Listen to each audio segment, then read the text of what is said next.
Hey guys, welcome to my den. I hope you're all doing well. I'm Chingu, which literally means friend in Korean. It's not my real name, but it's one of my so-called nicknames. Think of me as your friend who's helping you stay up to date with K-dramas as well as Korean movies.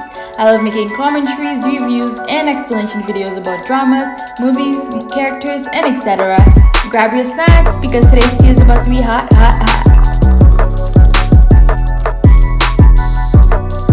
So today I'm going to be reviewing the 9th episode of Season 2 from the K-drama Love featuring Marriage and Divorce, while also sharing some of my own theories. I reviewed the other episodes and you can find the videos on my channel or in the playlist that I've created for the K-drama. The link will be in the description box. I'm glad that I didn't get my hopes up about Sapyeong asking Yushin for a divorce because that scene was indeed a vision. Something I noticed about the vision was how blasé Yushin was about the whole situation. And to be honest, he's probably gonna act the same when she actually talks to him. It was revealed that Pyong's mother was in her last stage of cancer and that she also signed a DNR, which means do not resuscitate. I think Pyong was in shock about her mom's health, but also about the revelation that her husband was cheating on her. Both of those facts contributed to her becoming mute. Also, her realizing how much she wronged her mother made her even more guilty. I get that she's a strong woman, but sometimes strong women falter as well. I'm just saying this because a lot of the characters found it weird how she lost her mother due to her mom's health. Even without the affair, she could have still gone mute, and that doesn't make her any less strong or resilient.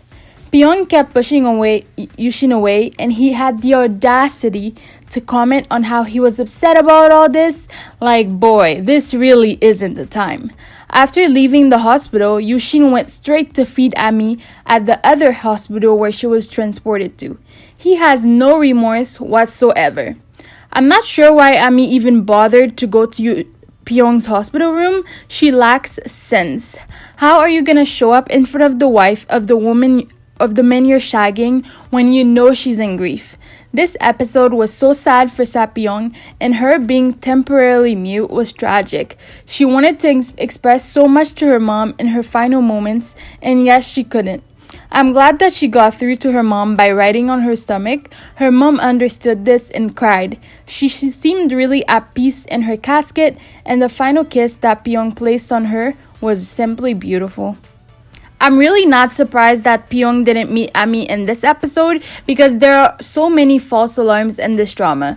It seems that in the next episode, the two will meet for sure and Pyong will ask for a divorce. I'm already looking forward to seeing how Pyong will handle everything. I know it's gonna be epic. By the way, it seems like Jia can see the grandpa's ghost because she told Dongmi how she saw her granddad. It would be cool if they communicated with each other.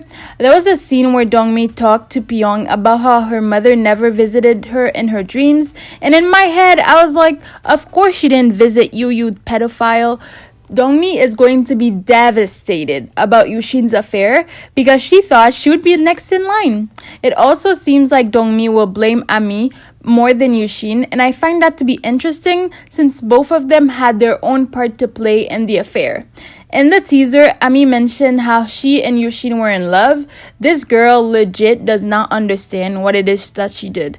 I digress. Hae-ryung and Sayon's relationship is not getting any better. At this point, they should just call it quits. He literally seems so drained and doesn't want to put any effort. He truly only cares about Sungwon and their child. I think Hae-ryung needs to let him go so that she can be happy on her own. She had asked him to come pay his respects at the funeral, but he said he didn't want to since he's expecting a child. And then afterwards, he went to go see Sungwon. I truly believe that Sayon and Hae-ryung should not have gotten married from the start, and now she's just old holding on to something that's clearly not there.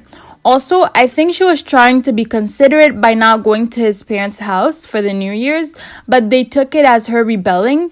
The mom even said that Hae-ryung was using the affair as an excuse not to come. Even if she was, it would be understandable in my opinion, but I do indeed recognize that Hae-ryung does not usually like to follow typical customs and she prefers not to go to her in-laws' house very often. In the next episode, Hyeryong will learn that Soban and Sodongma are brothers. I think she's going to use this as a way to get close to Soban. I think she and Dongma are more compatible, but I think she's attracted to Soban because he doesn't want her. People like going after things or people who don't seem to want them. That's child play in my opinion, but each to their own. Dongma is quick to notice things, so I wouldn't be surprised if he catches on soon. I wonder what's gonna happen then. Soban and Songwon met because he was looking for a Chinese tutor. I love how his humor is so dry, it keeps people on their toes. As it turned out, Songwon's friend really wanted to set her up with Soban for a date. Songwon wasn't interested. The only thing that picked her interest was learning that he works with Hyeryong. I wonder what she's going to do with that information. By the way, I love Soban's answer when the woman asked about Hyeryong's personality. He said that it was not related to the show, and he was 100% right in that. Speaking of Soban, there were many signs that he might be interested in Lee Si-eun, but those could all just be false alarms. Although he talked to Jia and Uram, he seemed more interested in talking to Uram. He also left to go talk to Lee Si-eun while he was with Hyeryong. Soban and Si-eun would make a great couple, and if their love line happens, I would be so here for it. I think she has her suspicions about how he acts towards her, but she also doesn't want to get ahead of herself. Park Hyeryong met Ami at the hospital and he recognized her right away as Yushin's mistress. He ended up telling Si-eun about her and now Si-eun knows everything. Si-eun was right in saying that birds of a feather flock together, and she will recognize her statement is truly 100% when she learns about someone. I love seeing Nam Ga-bin bragging about Park Hyeryong. There's just something about how bold she is regarding her affair. So proud. I don't understand that. In the teaser, there was a scene where we saw Ga-bin with Hyeryong's kids and a baby in her arms. She must be delusional to think that his kids are gonna be happy to spend time with her. I also feel like she assumes that getting pregnant will be a piece of cake. I don't think she understands that there's a possibility that it won't all work out as planned. Sometimes plans turn out to be just that, and in turn we get disappointed. Although Ga-bin doesn't love Hyeryong like he loves her, we can't deny that she feels comfortable with him, so in the end, that alone can be reason for her to decide to go through with the wedding. I previously mentioned how Pyong would probably be the most secretive when it comes to her husband's affair. I thought she would try her best to hide it from her coworkers.